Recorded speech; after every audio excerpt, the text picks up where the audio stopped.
తెలంగాణ రాష్ట్రంలోని నిజామాబాద్ జిల్లాలో కూరగాయలకు పంటలకు ప్రసిద్ధిగాంచింది అంకాపూర్ గ్రామం. ఈ అంకాపూర్ గ్రామంలో ఎక్కువగా రైతులు వివిధ పంటలు పండిస్తూ ఇతర రైతులకు ఆదర్శంగా కూడా నిలుస్తూ ఉన్నారు. అంతేకాకుండా చుట్టుపక్కల ప్రాంతాల నుంచి కూడా రైతులు ఈ ప్రాంతానికి తరలివచ్చి భారీగా హోల్సేల్ ధరలకే కూరగాయలు విక్రయిస్తూ ఉంటారు. మనం విజువల్స్లో కూడా చూసినట్లయితే కూడా భారీగానే ఈ ప్రాంతంలో ట్రాక్టర్లలో అయితేనేమి, ఆటోలలో అయితేనేమి, కార్లలో కూడా కూరగాయలను వివిధ పంటలను తీసుకొచ్చి ఇక్కడ విక్రయిస్తున్న పరిస్థితి ఉంది. ఇక ఇదే అంశంపై మనతో మాట్లాడిన గ్రామానికి చెందిన కొందరు రైతులు ఉన్నారు. వారితో మాట్లాడే ప్రయత్నం చేద్దాం. చెప్పండి, ప్రధానంగా ఇక్కడ ఎందుకు ఇంత పేరుగాంచింది మీ అంకాపూర్ పంటలకు? అంకాపూర్ ఇక్కడ నుంచి చుట్టుపక్క గ్రామాల నుంచి ఇక్కడికి కూరగాయలు తెస్తాం. ఇక్కడ నుంచి ఈ జిల్లా కాదు, ఇక్కడ పక్కా జిల్లా లక్షకు ఇక్కడ నుంచి ఇక్కడ నుంచి ఇప్పుడు వాళ్ళు అయితే బేరకాళ్ళు కొనుక్కపోయి అక్కడ పల్లెటూరులో మార్కెట్లలో అమ్ముతారు.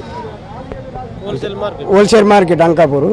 కాకపోతే ఇక్కడ చుట్టుపక్కల 10 ఊర్లు వస్తాయి. ఇటు మాది లక్ష్మాపూరు, నారాయణపేట, ఇటు మున్పల్లి, ఇటు అర్బుల్, జక్రంపల్లి, ఇట్లా మునరాబాద్ దాకా వస్తాయి. ఇక్కడ ఆలూరు, ఇషాపల్లి, మచ్చర్లు అక్కడి నుంచి, ఇటు దేగాం నుంచి, ఇటు గోవిందపేట, ఇక్కడ ఆర్మూరు మండల్, జక్రంపల్లి మండల్, ఆలూరు మండల్, వివిధ మండలాల నుంచి ఇక్కడ అందరు రైతులు ఇప్పుడు మిర్చి, కొత్తిమీర, బెండకాయ ప్రతి ఒక్క కూరగాయ ఇక్కడికి వేస్తాము.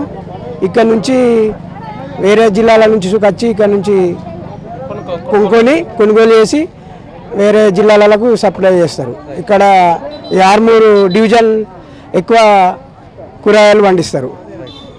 ప్రధానంగా మీరు రైతులు కదా, ఇదే ఎక్కువ పంటలను ఈ పండించడానికి కారణం ఏంటి? ఇక్కడ భూముల, లేకుంటే మీకు ఏమన్నా జీవనాధారమా? ఇక్కడ ప్రధానంగా కూరగాయలు పండించడానికి కారణం గత 25 నుంచి 30 సంవత్సరాలుగా అంకాపూర్ అనే మార్కెట్ చాలా పెద్దది.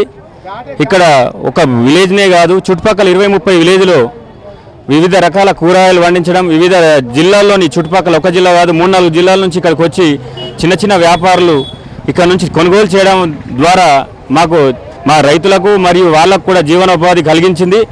దీన్ని మేము చాలా సంతోషంగా భావిస్తున్నాం. ఇక్కడ ఒక కూరగాయ అనేది కాదు, రకరకాలుగా వివిధ రకాలుగా, ముఖ్యంగా చెప్పుకోవాలనంటే కొత్తిమీర ఇక్కడ నుంచి స్టార్ట్ అయిన ఈ మార్కెట్ ఈరోజు రకరకాల కూరగాయలు ఇక్కడికి వస్తే దొరకని కూరగాయ అంటూ ఉండదు. ఈ విషయానికి మేము చాలా సంతోషిస్తున్నాం. మరియు ఈ అంకాపూర్ గ్రామం అనేది ఈరోజు తెలంగాణ రాష్ట్రంలోనే అగ్రగామిగా నిలిచింది. ఎందుకు? రకరకాల కూరగాయలు పండించడం వల్ల. కాబట్టి మా గ్రామానికి ఇంత పేరు రావడం మేము చాలా సంతోషిస్తున్నాం. మీకు కూడా మీ ఛానల్ వారికి ధన్యవాదాలు. మరొకరు రైతు ఉన్నారు, వాళ్ళతో కూడా మాట్లాడే ప్రయత్నం చేద్దాం. సాధారణంగా చూసినట్లయితే ఈ ప్రాంతంలో ఎక్కువగా రైతులు పంటలు పండిస్తూ ఉంటారు కదా, అంటే మీరు ఏ రకమైన పంటలు పండిస్తూ ఉన్నారు? ఇప్పుడు ప్రస్తుతానికి ఆనకాలం సీజను. ఇప్పుడు మిర్చి, కొత్తిమీర, మెంతెం, బెండ, బీర ఒక్కొక్క రైతు ఒక్కొక్క విధంగా వేసుకుంటారు. ఈ చుట్టుపక్కల గ్రామాలు 30 గ్రామాల దాకా ఇక్కడికి వచ్చి విక్రయాలు చేస్తారు.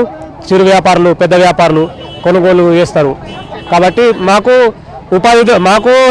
లాభదాయకం ఉంది, వ్యాపారులకు కూడా ఉపాధి దొరుకుతుంది.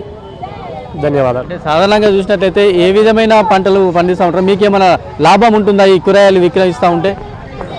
లాభం అంటే ఎక్కువ రైతులు పండిస్తారు కాబట్టి కొనేటోళ్ళకే లాభాలు ఉన్నాయి, అమ్మే రైతులకు తక్కువ ఉంది. ఒక కొత్తిమీర బాక్సు వచ్చేసి 50 రూపాయలు ఉంది ఒక బాక్సు. అంటే ఎక్కువ పండించడం వల్ల తక్కువ ధరకు తీసుకెళ్తారు.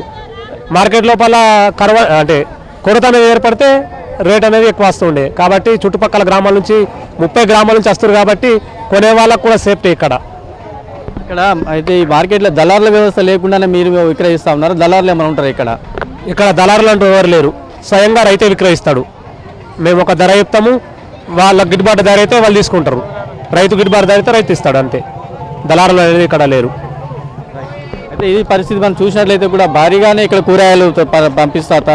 తీసుకొని వచ్చి ఉదయం 4 గంటల నుంచి సుమారుగా 10 గంటల వరకు కూడా ఈ ప్రాంతంలో కూరగాయలు విక్రయిస్తూ ఉంటారు. అయితే పేరుగాంచిన తెలంగాణలోనే ఈ అంకాపూర్ అనే గ్రామం చాలా మటుకు కూడా పేరుగాంచింది. వివిధ రకాలైన పంటలు పండిస్తూ అందరికీ కూడా ఈ రైతులు ఆదర్శంగా నిలుస్తూ ఉన్నారు.